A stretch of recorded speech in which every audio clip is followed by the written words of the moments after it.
why are homes so expensive? Well, because we don't build enough smaller housing to house the 1 and 2 human individuals that need a house. We don't build anything small because there's not a whole lot to even sell if you are there. Yeah. Or the the ones that are there, they can't afford to move anywhere else. Yeah, right? The townhomes are $400,000. They're brand new. And for me personally, I'm super bullish on. I'm bullish on that. I think Laverkin is where the path of growth is, and I think it's going to be just as desirable, if not, right there with. It's going to blend right into Hurricane if it hasn't already. Laverkin is going to be the Washington. What Washington is a St. George. Laverkin will be the Hurricane.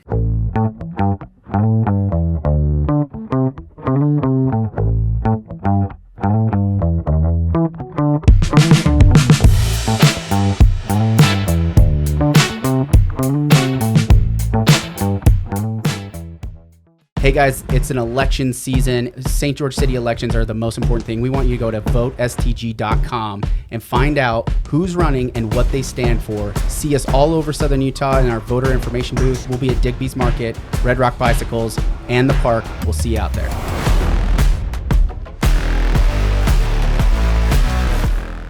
Hey everybody, thanks for tuning in to another episode of the 435 podcast. We got a housing market update for August 2023. We hope you enjoyed this episode. We talked current state of the market, what's going on with the numbers, average price points, advice to sellers and buyers. So tune into that. That's the first half. Second half, we talked about the SB 240 grant program through the state of Utah, giving out $20,000 to lucky buyers out there wanting to buy a first-time new construction loan. And we also talked about seller financing. We flushed out seller financing. Is it good? Is it bad? Tune in. Hope you enjoy it. Give us some feedback. Don't forget, votestg.com if you're in St. George to find out what's going on in city elections. Let's rock the vote. If you're not from St. George, just want information here. I'm sure you have a municipal election going on. We want people to get out there and vote. It's that power that makes us American. See you guys out there. Have a good day. Let's talk about August, the housing market update.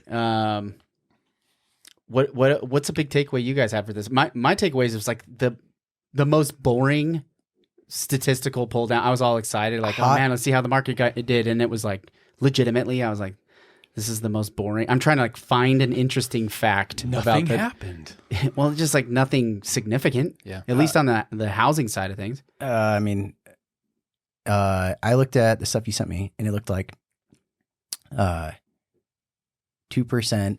You now pull up the image that I sent you. So yeah, what I sent you. Basically, like so people aren't selling their homes until they do the price drop. Okay. Unless they're pricing it. So 90, what was it? It was 98% average sales to list price. Original list, and then 96 to original list price. So they're dropping the price to get it sold. People are doing price reductions. Yeah, we're doing price reductions. Yeah, price reductions. That's notable. Yep. Hot take. I think people know interest rates are going high and they're buying what they can. Yeah, because if you look at the individual price points as to like who's buying out of the market, like, what are the price points that the inventory is moving on? It basically is everything below. Truthfully, it's like everything below 400,000. Mm-hmm. That stuff's moving. They're buying what they can. I don't think rates are done. Yeah. Don't get me wrong. There's $1 million homes that are selling. There's a significant number of $1 million homes selling. Yeah, there's a lot of people with a lot of money. As a whole market, right? As a balanced back to normal market, if you can even call it that. It's not part of this COVID bubble that we're finally out of. But, the lower end homes are moving. The upper end homes are having to do price reductions for sure to get them sold. But they're still moving. Mm-hmm. So, 12 months, year to date, we're down 10%. I think we're really, as far as like peak to trough, so peak being April 2022, we're down about 17%. So prices have slid 17%. And then, you rewind back to 2019 to 2021, we were up 96%. Yeah. Right. So really the pullback has been so small. So there's tons of equity still locked up. And that's why I think people aren't selling. Right. I think that's why inventory is coming down. And that was I think the biggest takeaway is that we have the same active inventory, just over 1,000 homes. And this is Washington County. So if you're looking at the whole market, it's Washington County. And it's every residential. So it's townhomes, condos, single family. We're about 1,000 I think it was like 1,060 homes that are active on the market. Yeah, That's the same as August of 2018. Yeah, it's not a lot. It's not a lot. It's not a lot. We went up from 2018 to 2019. Our active inventory grew to about 1,200 and then crashed basically down to nothing. And we peaked out, I think at the highest we've been since that crash was about 1,250 homes. I think was the biggest. And now we're down to 1,000 homes. So going into quarter 3, quarter 4, we're in quarter 3, going into quarter 4, I think listing inventory is going to continue to fall. So supply is going to continue to come down. And demand, it doesn't seem like applications are down. Buyers being able to afford something, it's just down. Okay, so not a lot of demand in the market. So if supply is down and demand is down, that means low liquidity, right? And assets don't reprice well in low liquidity markets.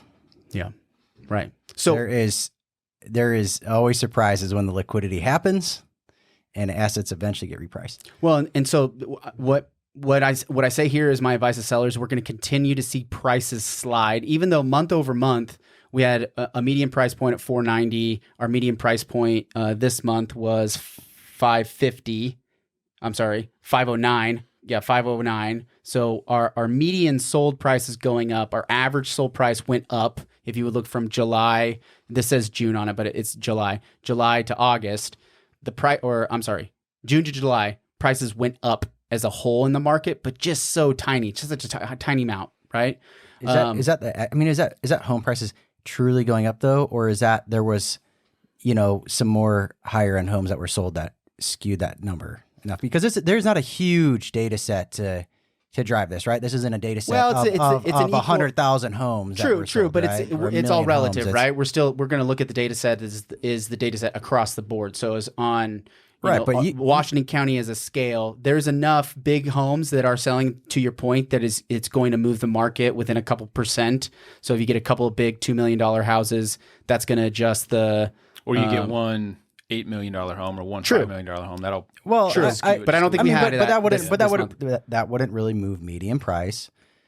Okay, lot, but if you had a new say like a new development that came online and they sold out and finally closed on a bunch of $700,000 homes or $800,000 homes. Yeah. And so now it kind of moved average price, and then that would also, if there was volume to that, right, it could move median. But that necessarily, just because a certain number of homes came online, say like out in Washington Fields, that doesn't that doesn't necessarily mean your townhouse in Ivins is all of a sudden worth more, right? Like the market's gone up. That's not So yeah, it like the market. If you're looking at just this individual number, average sale price, median sale price, technically it went up.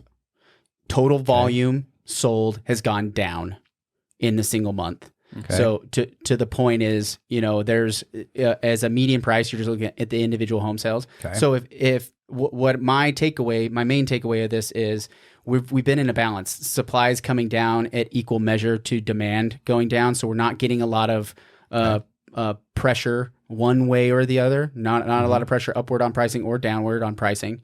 71 days on the market, it's unchanged. We had 71 days on market. That's like a stable mark is what it looks like. So it's taken a couple of months to sell your house.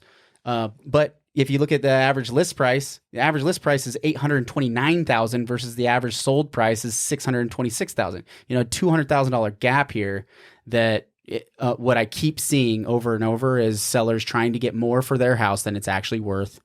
And that comes out of hiring a listing agent that doesn't know what they're doing. I totally agree with that. Yeah.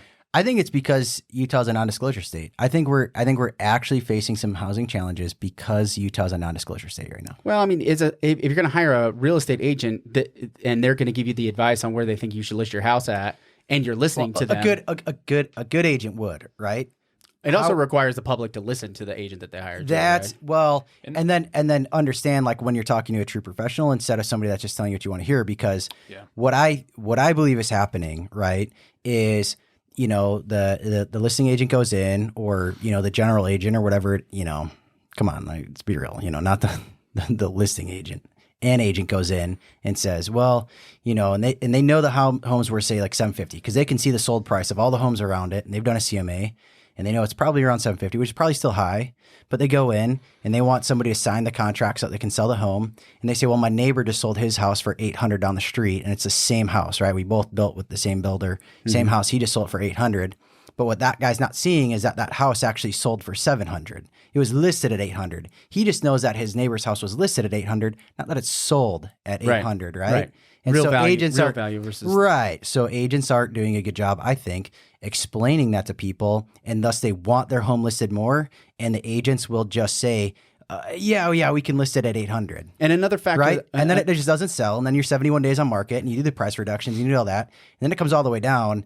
And it's been more hassle than it's worth if you could have just hired a good listing agent on the front side. But and another factor of this as well is there just might be a lot of homes that in the comparables that 800,000 or more, right? There could be a bunch of $1 million houses that are listed but are just sitting and not selling, right? And so the inventory that's actually moving is the inventory that's priced lower, that's smaller homes or whatever the case might be. But that $200,000 gap really is telling me there's a lot of elements at play here. There's a lot of moving pieces going on. It's not typically $200,000 difference.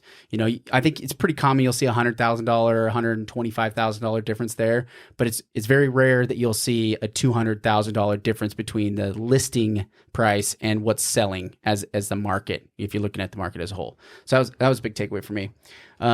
Median days on market and average days on market, right? We're staying, it's taken a month to 2 months to sell your house. And that's typical of any market, if it's a healthy market. It's a healthy market. So this is what I also, still a seller's market, by the way. It's still a seller's market. You got to price it right, and you got to be willing to negotiate on price if time and terms are an issue, right? So, and it's something I do want to get into with some different ways. If you're a seller, how do we bring you a buyer? How do we get you a buyer and move the property if time is of the essence, right? And sometimes it's not always readily apparent to the realtor out of the gate that time is as important as we get led on to believe, right? Sometimes time is the most important thing, not price, right? So there's a lot of factor in that. But what were you going to say, Branden? I cut you off, like always. Yeah, you're good. He's like, never mind, I changed my mind.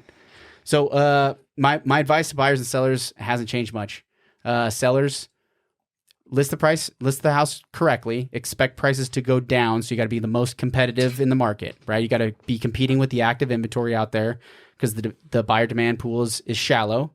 And then if I'm a buyer, be ready to go in and negotiate. Get in there and make offers on properties, because sellers might be holding back on what they actually will sell their house for, because there's tons of equity locked up in there. Absolutely. And if you can be flexible on time and terms, right, there's some negotiation tactics, but getting the seller to contribute to closing costs and rate buy downs can actually get you a lot more affordability than otherwise, right? So you get the seller to contribute 3%, to the buyer at a closing, all of a sudden your mortgage payment goes down by $300 or $400, and that's a big swing. Well, and I think too, on the buyer side, just being open to having multiple conversations with multiple people, especially with an agent that might have a little insider knowledge on what's going on and can get you into a property with little or no competition, being able to negotiate terms with the seller before it even hits the market, right? I mean, yeah, you've been doing a great job at that this year. Well, it's just being involved in the market, being involved in the, just like local Facebook pages and having conversations with people and stuff like that. I feel like in what we're doing in our business lately, we've seen examples of like a whole bunch of different things just in the last couple months, whether it's listing a property at a really good deal to get an offer quick and get the property moved, or starting high and being able to negotiate down. We've seen a lot of different examples of that. So, all depends on the needs of the client. Everyone has, and I say this all the time, everyone's situation is so unique. And the only way that you'll know what the client's true situation is if you have the candid conversations with them and ask them and try to understand that. And most people are just not doing that. And a lot of times you don't know until you've got a contract in front of you either, right? I mean, on the on What the you're willing to do, like you mean as a seller? Yeah, as a seller, Yeah. you could go back and forth verbally all day long, but until you have like a signed offer in front of you, a piece of paper in front of you, you know, that's when the rubber really meets the road too. So yeah, I think looking at all the different ways that we've been putting deals together this year, it's definitely outside of the ordinary. I think we've seen it's been kind of weird. Honestly, I think it's weird for everybody too. And well, weird compared to how it was in like during COVID. Yeah, because you don't have to throw everyone's every dollar they have at a and as a listing agent, you don't have to just put a sign in the front yard and put it on the MLS and expect an offer in 3 days. Yeah, right. It just doesn't work that way. It's gonna take some and I think some energy. Some 21, you'd put a sign in the yard and expect an offer in 3 minutes. Yeah, it's crazy. I'm glad. I think everybody's expectation of that has cooled off. But I think there's a lot of people that are still looking at the data though. Thinking in terms of 21, right? Or, you know, and maybe they think like, oh yeah, maybe the bidding, you know, the quote unquote, the bidding wars have stopped, but they're like, hey, man, that house is $400,000. I can't do $400,000. That mortgage payment would be too high or whatever. And what they're not doing is having critical conversations with a mortgage lender to say, what could I really qualify for? Yeah, could I qualify for 380? Could I qualify for 350? And then, and if you're listening to this and you have somebody that should be talking to a lender or you think you should talk to a lender, it's free to do it. There's no obligation there that this person is going to, you know, you have to all of a sudden go buy a house. Just get the conversation going, get a game plan in place. Look, and if you have, if you don't know who to talk to on that front, I have a handful of really good lenders here in town. I'm very picky on who I work with on that front. Obviously you guys know I'm a numbers guy. I'm a financial guy. I know how to read all that stuff and understand it and understand the banking system there. So, I have some good contacts if anyone needs them, reach out. And to that point too, you got to remember loans are a commodity, right? So a lot of people, that are either maybe first-time home buyers or, you know, not familiar with the real estate transaction process, they'll talk to one lender and feel like that's, you know, hey, this is what I have to do.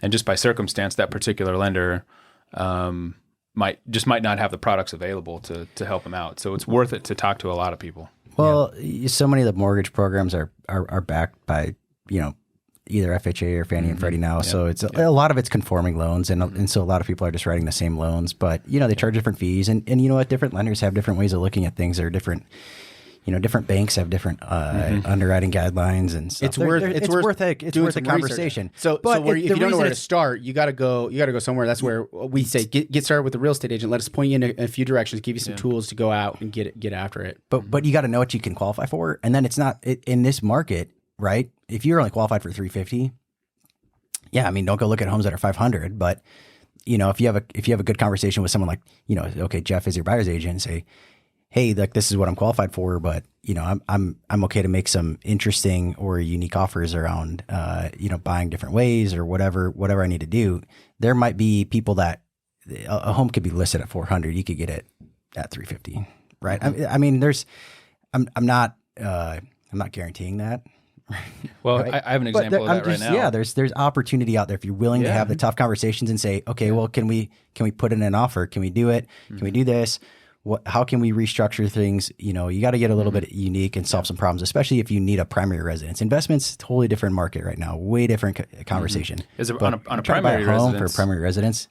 There's opportunity, ton of opportunity. And then on the flip side too, it's like, you know, the longer you wait, the worse it might get, right? I mean, we're like right now, Mortgage News Daily, 7.19%. Remember when they said that we would be at like 4%? I remember. You remember the lenders, and I'm not going to name any names, but there were plenty of lenders. I literally had arguments with people in February, where they're like, "I'm like, we're going to see 6%." I said, "We're going to see 6% by March," and they're like, "No way." Rates are coming back down to the 4s first quarter of 2023. Never happened.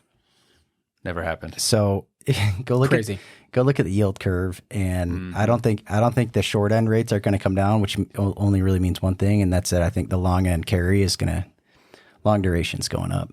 Yeah, my opinion. And that doesn't mean it also just doesn't come down either, because a bank doesn't.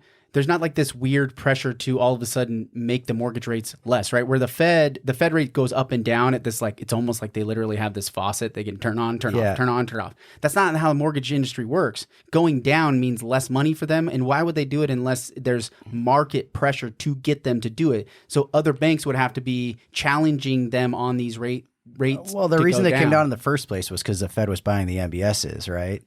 Perfect example. And so when the Fed buys the mortgage-backed securities, now you're incentivized to turn volume because you can turn around and just flip them to the Fed really quick, right? So if the Fed's not buying, why would they bring them down? Why would they loan long? That you wouldn't. It's the opposite of how it should be, right? Or how they normally would do it, right? Yeah. Borrow short and invest long. So thinking about that, if I don't own a house, if I'm a first time home buyer, I implore you to get a game plan. Even if you're saying, hey, I might not be ready for 12 months, get with us, get with a lender, come up with a strategy, think of some milestones that you can hit, create some goals to be able to get in there, because the long game is in real estate specifically, right? We watch, a market softening the way we have 96% appreciation over 3 years. Over the last year and a half, we've come down 17%. You're still massively up. You have a fixed housing cost where inflation is changing. It's going up. Hopefully your wages are going to be coming up soon, right? The idea that you can fix the biggest portion of your budget in housing and fix it firm for 30 years, get into an investment, start building, an asset portfolio at some level. You got to start with that house. From my perspective, you start with that house. Don't wait. Rates, you can't expect rates to come down. And if they do come down, you can always refinance over into that. So don't wait. If you need to sell, now's the time to sell, right? Home prices aren't going up, so there's no reason to wait, right? Now's the time to sell. If you need to sell, it doesn't matter what the market's doing. You got to sell. Exactly. Just go sell. And if you're trying to move up, if you're not happy with your house and you're trying to move up, there's some creative ways of getting, whether it's seller financing or whether it's holding on to the asset that you currently have and turning it into an investment property and then buying, something additional if you're trying to move up. There's some ways. I can see why it doesn't make sense to buy. That there's a huge portion of the market that doesn't make sense to buy. However, if you don't know exactly what the numbers would look like for you to move up, you're just living off the headlines and conjecture as to like, okay, what does that 7% mean? Well, if you have a ton of equity in the house and you're wanting to move up, your net change might not be as dramatic as you think it is, right? So I think it's still worth getting it down on a piece of paper if you haven't done that, and we can definitely help you through that. What else do we want to talk about specifically on this market? Anything else? We could just keep going. We could. I want to leave at least the market updates for now as short as possible. But so if you're listening, we're wrapping on what we think is happening as far as the data goes. We want to transition to a couple other topics. We want to talk about SB 240. And then we want to talk about seller financing. I'd like your perspective on seller financing and what how there's some value in it and what you can do. This was interesting. This data too right here. I forgot about this. What I found fascinating is that out of all the housing markets, scroll up just a little bit. See Santa Clara right there? Oh, yeah, go up. No, yeah, go that way. Yep. Yeah, your other up. So these are townhomes. So this block that we're looking at, these yellow blocks right here, these are all townhomes. This year, 357 townhomes have sold, 158 in Washington, 139 in Hurricane, 44 in Ivins, only 7 townhomes sold in Laverkin, 28 townhomes have sold in Santa Clara. That's a move from last year, but what I thought, scroll to the single family, because we're looking at just single family homes based off of the city. So here's a question then, because I've got some clients that are looking at some investment. Yeah, go up a little bit more. They're looking at investment right properties, there. Specifically townhomes in Laverkin. Based on that data, does that mean buy a townhouse in Laverkin, or does it mean not buy a townhouse in Laverkin? Because there's almost nothing out there. Depends how bullish you are on Hurricane over the next 15 years. Well, what jumped out to me was the affordability conversation that we have all the time. Is like, why are homes so expensive? Well, because we don't build enough smaller housing to house the 1 and 2 human individuals that need a house. We don't build anything small because there's not a whole lot to even sell if you are there. Yeah. Or the the ones that are there, they can't afford to move anywhere else, right? The townhomes are $400,000. They're brand new. And for me personally, I'm super bullish on. I'm bullish on that. I think Laverkin is where the path of growth is, and I think it's going to be just as desirable, if not, right there with. It's going to blend right into Hurricane if it hasn't already. Laverkin is going to be the Washington. What Washington is a St. George. Laverkin will be the Hurricane in the next 10 or 15 years, I think. Well, in a major way. And this is an important thing, is because of our small inventory of rental type housing. Rental type housing, right? And we're talking long-term rental type housing, not vacation rental housing. Yeah. If you look at those dwellings, just number of dwellings as structures goes, rent is only going to go up in Washington County, and it's going to continue to go up quite significantly as interest rates push demand down. You're forced into renting, right? You're forced into. So what's the solution? If I can't buy, so you got to build more stuff. Build higher density stuff. But I thought this was the craziest. This is single family homes. Okay. Same number of homes in Santa Clara, but look at the price change. Sold volume down 45%. And the individual average sales price in Santa Clara dropped 15% in the last year. You think that's something to do with like Santa Clara Heights, maybe? I don't know. That's why I wanted to bring it up. Because those are big, $2, $3, $4, $5 million homes up there. Maybe they're not. The average is artificially inflated. That could have played into it. It's just weird because you look at all these other cities. Like if you look at all the other towns, we're down 6% in St. George, 6% in Hurricane. We're up 7% in Ivins, which Ivins, small sample set. There's 171 homes. I guess it's not that small. Total units. But to build a house in Ivins, you're in at $1 million, like out of the gate, right? What's the average sales price? $834,000, mostly all new construction. Where Santa Clara, I don't think they've built all that many new houses, so everything is older. I think is probably a key piece, and so the older stuff isn't going to hold its value versus new stuff. Ivan's most of that inventory is going to be new builds, but I thought that was interesting. Santa Clara prices have come down quite a bit. Average price point in Santa Clara is $675,000. I thought that was interesting.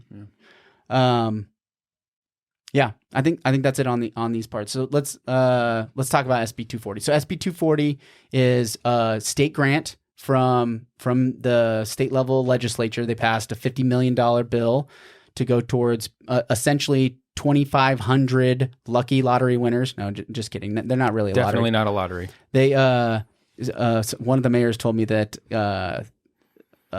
grants like these types of programs where you have to qualify for it, but only a limited number of people. They said that was like a lottery, like winning the lottery, because only a limited number of people could get it. But there's some requirements. It's got to stay below the FHA limit of about 450,000. The house has to be new construction, and the buyer has to be their first home. So it's a first time home buyer grant of $20,000. Or they couldn't have bought a home in the last 3 years. They have, which is the definition of a first time home buyer is, not buying a home in the last 3 years. Right. So they don't nick you for losing your last home as long as it's more than 3 years ago. So if you sold in the peak in 2021 and then you've been sitting on your hands, you might not yet qualify, but soon. So this program's going to go until they run out of basically those 2,500 grants, right? They're $20,000. Remind me how do they get paid back? Remind me how the payback goes on this 20,000. Like if they sell. So if they sell, isn't it like a loan? It's a lien on the property. So second mortgage. So there's a couple of interesting caveats. So let's just use numbers here. If you bought a home with the grant for $400,000, they tack the 20 grand onto the end of it. And then, all your closing costs are covered, goes to your down payment. So really you bought the home for $420,000, right? So in a period of time, 2 years, 5 years, whatever, you go to sell it and you sell the home for $500,000, you got to pay back that 20 grand off the top. So if you have $80,000 in equity, really you have 60 because you're paying that 20 grand back. What about on the refinance? So, well, let me here's another example would be is, okay, same numbers, but in 5 years you go to sell the home and it's only worth $430,000 and you have 10 grand in equity. You're only paying back that 10 grand in equity. I think it's 50% of the equity. Because it's either the amount or 50% of the equity that you have, right? You're right. You're right. So if you have less than the 20 grand, you actually only have to pay back 50 of it, and then the state the state yeah, eats 50% the rest of it. Yeah, of whatever. but if the equity's 20, you're paying the 20 back. Right. Yeah. So if you have less than the 20, If you have less than the 20, you actually only have to pay 50% of it back. Okay. So based off there's some. it's based off the appraised value to the note that's being left on it, right? So like if I'm paying down the principal, right? If I'm paying down the principal, then that's going towards equity. Yeah. So in that 5 years, you're going to pay that loan down, right? For sure. So maybe you only owe $380 you only owe $380 on it. You made some extra payments, whatever. That equity that you've paid down is yours.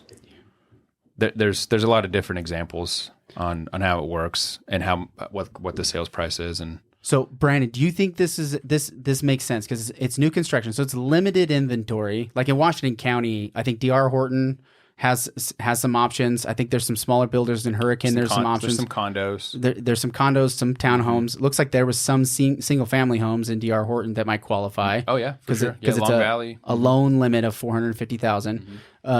Branden, from being the numbers guy, is this a smart grant to take advantage of if I'm a first time home buyer? Because I want to flush out I want to flush it out. Maybe. Like all good answers, it depends. What are the rest of this? I love that adult diapers are depends, because every time it just depends. So if you don't want to get real crappy, bro, it depends. Should I wear one or not? Well, let's give him an example. Okay, a first time home buyer. They have $10,000 saved up. They're trying to get into a $350,000 townhome. They don't have enough cash to cover the down payment and the closing costs. They're planning on being in St. George for 10 years. They want to keep the place. Young couple. Baby. They want to keep the place forever. He anticipates some decent growth in his job over the next 10 years. They're from here. They want to stay here. Does he have a job, or is he self-employed? He's got a good job. A good job. W-2 income, salary. W-2 income. Salary or commission? Salary. Yep. Yeah, probably buy a house. Yeah. Take the grant. Might as well. Take the money and run. Not officially a recommendation, but in this scenario, it would. It would. Yeah, because I think make sense to pull it. And I kind of give that example because I would agree with you because over 10 years, I'm pretty bullish on St. George as far as appreciation goes. I think it's pretty hard to lose on real estate if you hold for 10 years. Yeah, I'm not saying you can't. Yeah. Yes, you certainly can. If you bought in 2007, in 2017, you might have still been underwater, right? No, not here in Washington County. Not here in Washington County. No, I got an example. We recovered. It basically like the peak was basically 6, 7.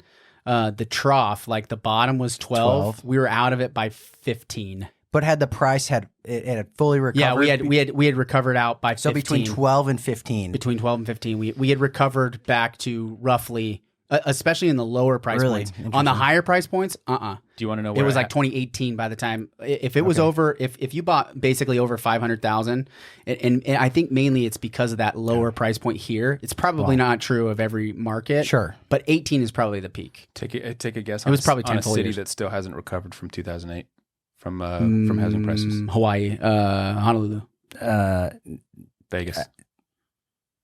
If you bought in 2007 for $500,000, your house is probably worth $500,000 today.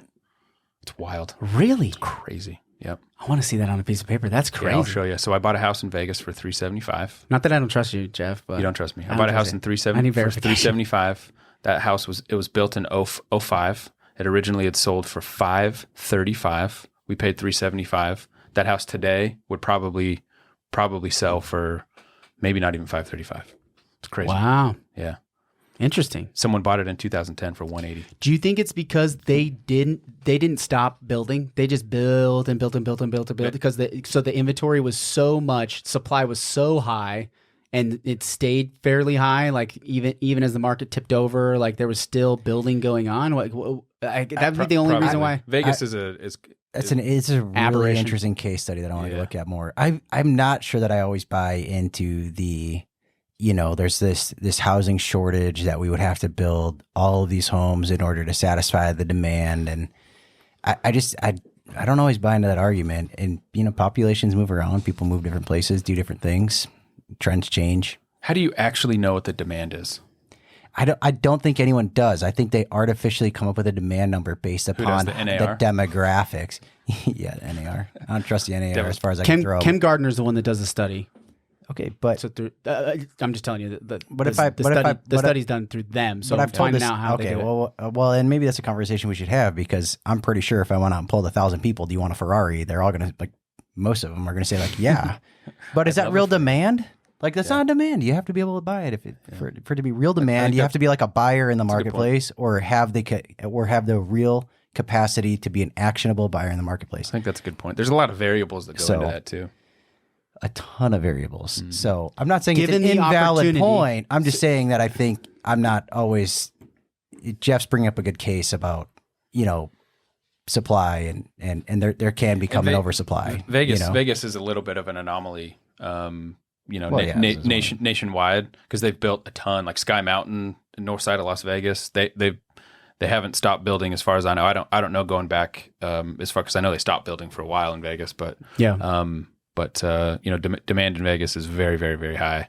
I mean, it's grown. The population's doubled in the last 15, 20 years. It's crazy. Fact check me on that, but I think it's grown a lot. So going back to this grant.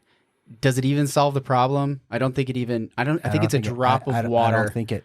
We spent $50 million of tax money on barely moving the needle. Now, those 2,500 people, they might be feeling good about the purchase. They will probably appreciate it. Those 2,500 people will probably appreciate it. I have a buyer right now where he wouldn't have been able to get into a home in the short term, for sure. Mm-hmm. Had this $20,000 not be there. The builder gave an additional $14,000 as a seller credit, so he's able to buy down the rate. So he got a lower rate. He got in a new construction in a new community, a booming community up north in Saratoga Springs. I'm sorry, it's not Saratoga Springs. Just north of Utah Lake. Eagle Mountain. No, Eagle Mountain's west of Saratoga. That doesn't matter. The point being for him and his wife and their baby coming along, he's got a great job. Uh-huh. They didn't have a ton of cash, but getting them into a financial situation where they could just get settled in and fix their housing cost and look long term as they start to raise their family in a 3-bedroom, 2-bath house with 2-car garage, great neighborhood, down the street from work, all these things. And the ideal situation with those 2,500 people is hopefully that gives them a little bit of a leg up in the future. Well, where this example, maybe they can keep that place, maybe they can refinance later on, use it as a rental, refinance, pay that $20,000 back, and it gives them a leg up to move forward and really grow and be contributing members of society. So I think the goal from the state is, it's $50 million of taxpayer money, but the goal is to get most or all of that paid back. And really, then stability and stability. And I don't think it moves the needle a whole lot overall in the marketplace. But I don't think it's not a bad use. I don't think it moves the needle that much at all. And I don't think it's a very good use of tax money. I'll tell you why. I think you could probably solve the problem a lot better at the city council level. But with $50 million, if you got $50 million, how else would you spend it? If we're going to spend our way out of the problem. How about you don't collect it from the taxpayers to begin with? Amen, brother. Come on. I'm not going to sit here and argue how the government should spend money, because they shouldn't, right? So, separate conversation. But I think that the problem can be solved in a large way at local government level, because again, we know somebody that owns some homes downtown and has land on the lot that they could build additional dwelling units in the backyard, right? They could build if you're those listening, apartment houses. Oh yeah, he does. But the city council to this point has not approved that to be part. They will not rezone it and allow them to do that.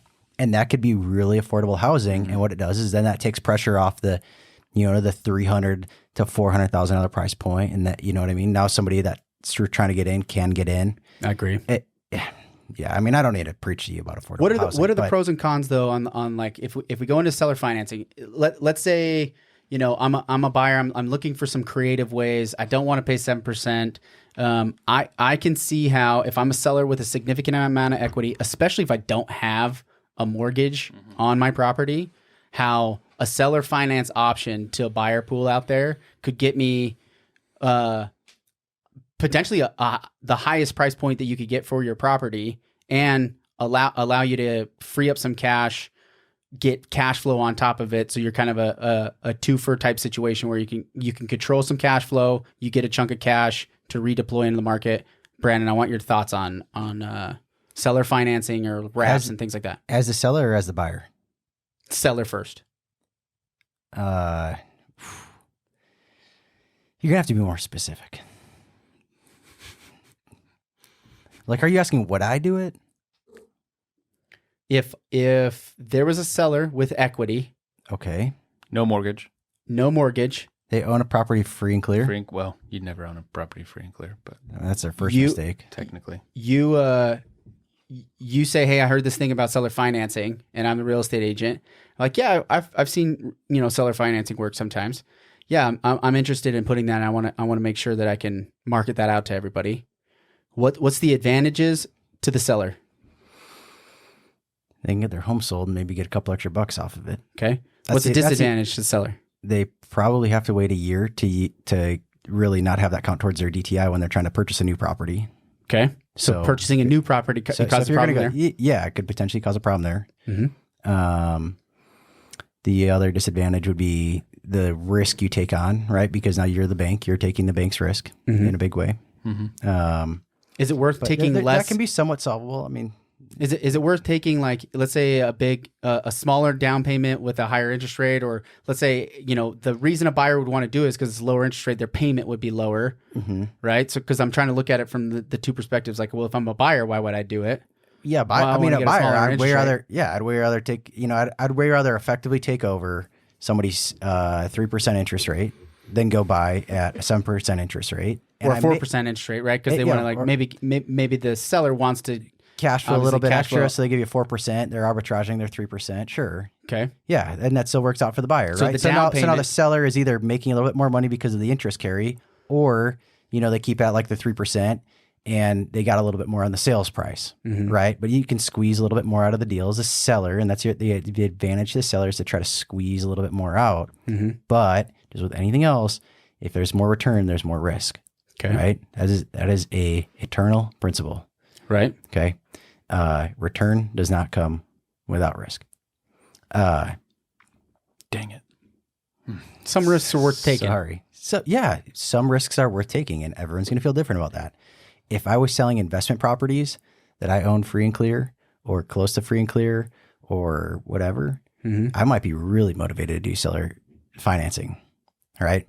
Because you want the buyer to default. Because you're like, I take a chunk up front, and maybe they pay for a while, and then they default. Well, either way, I mean, there's a number of ways to run that math, right? And I think you can squeeze actually a pretty decent return out of doing something like that. However, it's more risky, right? In some ways, it's not, because you don't own the home anymore. So now you don't have to, you're not the landlord. Now you're the bank. You're not the landlord. So you've gotten rid of some of those risks. And if you own it free and clear, but if they default, you foreclose on the property. But if I'm selling my primary residence and I got to just go buy another house, I'm probably not trying to seller finance. So now as a buyer, what's my risk taken in doing a seller finance?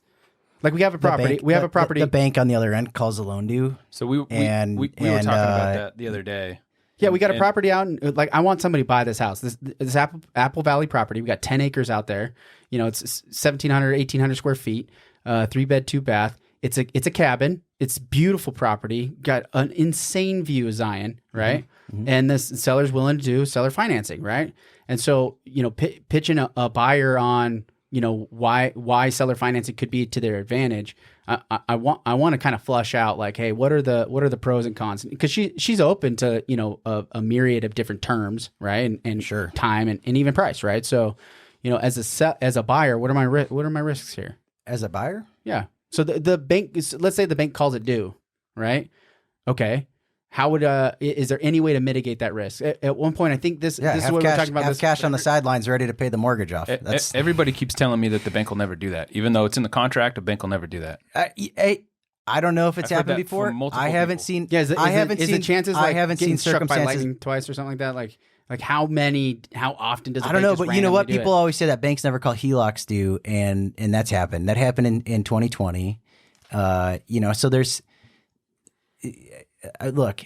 I'm just saying it's a risk. I'm not saying it's going to happen or that banks are all of a sudden one day going to say, we got wise and we're calling this thing due, because truthfully, a lot of times they probably don't care, right? As long as someone's paying the mortgage. People forget the note gets cracked in half after that mortgage is closed, and you have a servicing company and you have the person that actually holds the note. That's two different people. Mm-hmm. And the servicing company is getting paid to collect the payments. If the payments keep coming in, they don't really care. And in fact, the longer they service it, the more profitable it is. So it's minimal. So there's a risk there that they call it due. So I was told there was a situation where you could put the house into a partnership where the agreement would be like this: if the seller is defaulting or if there's an issue with that. Was I understanding that right? Before we go any further, I'm laying down an absolute grounder right now. If you are going to be involved in a seller finance deal in any way, shape, or form, whether you're the seller or you're the buyer, you absolutely should hire an attorney to review your contracts. I don't care if I'm the agent, you're the agent, Jeff's the agent. Hire an independent attorney that understands real estate and estate law, right? Understands business law, and have them review it and explain to you what your risks are. Because give me two options for a lawyer here in Southern Utah. Preston Matthews, Marshall Witt, or Jared Brand. Cool. There you go, guys. So to that point, the reason behind that is there's an infinite way. There's an infinite amount of way that you could write up a seller finance contract. As far as the terms go, yeah, we could write anything down on a piece of paper. But going back to what Brandon anything can be involved. Yeah. So get some actual legal counsel on it. Could outside the norm? If it's outside the norm, get legal counsel. Could you protect the buyer though in a contract or in a partnership? Hypothetically, there's probably a protection in there to where. I don't know where you're going with the partnership thing. The notes due. Loving the idea of it. The notes due. How is the risk on the buyer now if the seller is still the primary on it? What's the risk of just that you have to move out? The bank is number one on the loan. The bank kicks you out, bro. So it's like you lose your down payment. You lose. And all your equity that you have in the home. Equity you have in the home, and then you have to leave. Get the hell out. The bank can foreclose on it. And if you bought a house, it's the equal risk, right? Because the bank, if you bought a house with a regular loan, it's the equal risk. Well, is it extraordinary risk? Because you might not have defaulted on your payment as a buyer, but the seller might have defaulted on their payment. So the seller is the one that defaulted to the bank, right? In a seller finance deal, you're going to usually use an escrow company. Okay, so like servicer. Yep. Yeah, you're going to use a servicer. So if Rob sold me a house on seller financing, and he's got a mortgage still that he's going to keep, and we're doing some kind of wrap on it, right? I'm not going to pay a check to Rob every single month. I'm going to go down to like Southern Utah Title, right? For example, okay, they have the escrow company. I can't remember what they call it, but sure. I think it was like equity escrow or something like that. Yeah, something like that. It's at Southern Utah Title. You go down there and you make your mortgage payment to them every month, and then they make sure that the actual mortgage payment is getting paid. That has the lien on the property essentially is getting paid, right? So. So wouldn't necessarily. So we kind of eliminate that as like, the seller's not. The seller's going to run off into the sunset. Exactly. Yeah, so that you're like, that's pretty easy to work around. Yeah, your risk. Yeah, but going back to like the risk of the bank calling the note due, it's equal risk whether I get a loan through seller financing or through a bank. No, the bank calling the note due. The bank can't just call a note due on you. The bank, if you go down to, why would they call it due though? Otherwise, because of the due on sale clause. There we go. Because you had the loan, you're the one that put your credit up on that. You're the one that they, looked at your financials and your debt to income ratio and your assets, and you back that loan with the house, and you don't own the house anymore. Right. Technically, I was sounding dumb. I was trying to get there. I thought it would be easier to get there. I'm sorry. So technically, the way I was asking the question was I was so appalled that you didn't know that. I was like, Rob, what is going on? I'm glad you clarified. I'm trying to be the guy listening and not the guy who knows all the answers. It's not helpful. So anyway, true. I did a horrible job of leading you down the road. Anyway, I thought it was good. What were you saying? Well, so technically, as a seller in a seller finance deal that still has a mortgage on a property, you technically don't have the authority to sell that house with a due on sale clause in the contract or in the loan documents. But consult your attorney. But yeah, consult your attorney for sure. But with that being said, as long as the payment's being made, the mortgage company doesn't care. I mean, I've had a title company tell me hypothetically they don't care. I've had a title company say, "Hey, I've been doing this for 25 years. I've never seen a due on sale clause. I've seen wholesalers and off market guys, investor type guys that have said the same thing." And I'm cynical enough where I'm like, at one point in time, there had been people that lived on this earth for over 80 years, and they had never seen a man on the moon until they did. Mm-hmm. That's all I'm saying. Yeah. I appreciate the conversation. I would potentially do it as a buyer, right? Just understand. Like understand the risk. I've heard this seller financing thing crop up now that rates are as high as they are, and they're like, "Hey, let's get creative. It's time to get creative, right? Let's get these deals through, right?" I hear this, and it drives me push a square peg through a round hole because deal flow is tightened up. Yeah. And you're still trying to make money because you figured out that real estate is essentially like a business. You can buy an entire business in the form of one piece of property. It takes me back to the days of selling cell phones, and they're like, it doesn't matter. You figure out a reason to sell this accessory because they need a case. If they drop the phone when they walk out from here to the store, we're not going to give them their money back. It's like, oh my gosh, for real. Like, you're just driving home like these reasons why people should buy. So, the point of bringing up the seller financing thing is I think it's too easy to read this article, and there's a lot of ways that you could just be like, hey, this totally makes sense, and you see people doing it. And I think I pulled it up.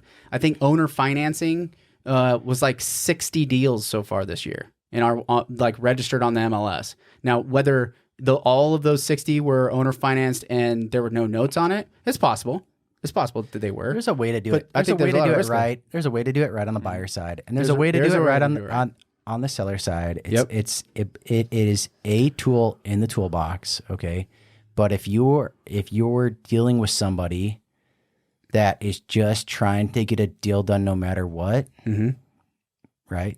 They will take out many questions. They will take out whatever tools out of the toolbox to make it happen. Yeah, when you're and sometimes those tools can hurt you. Without getting too specific, we kind of heard and got a little bit involved in a horrifying real estate deal. Someone got screwed out of their house, and just make sure you're asking lots of questions to lots of different professionals before you sign anything. About open door. If somebody is you're about to do a deal without a real estate agent out there, okay, so there's no accountability on any partner other than you and the counterparty. Yeah. Go ahead and reach out. I'll give you my honest take without trying to interject myself into your deal, and I'll give you my honest opinion. Yeah. Just opinion, not a legal opinion, right? My first opinion is always going to be on something like that. Get an attorney. Have your attorney review it. Yeah. But I'll tell you what I think of the whole deal. The pain on the back end is horrifying. Much worse. The pain on the pain on the backside is hard enough for me to listen to when people are in the office explain to me the situation that they're in. I cannot imagine what it is like to be the person in the situation. I mean, not even being in the situation. To say it is horrifying is not even close to where it's truly. I know. That's the stuff that, like, laying down at night that keeps me awake. And it's not even my problem or my deal at all. I just think about it and I'm like, man, I don't know. It keeps me awake at night. Experience pays dividends. And, as I've gone through being in the market, 7 years down here in Southern Utah, having the advantage of lots of mentors that walk me through all these different, educational pieces, those it's important. In real estate, there's such a low bar of entry. You don't have to even pay to get your license anymore. You get free schooling to get your license.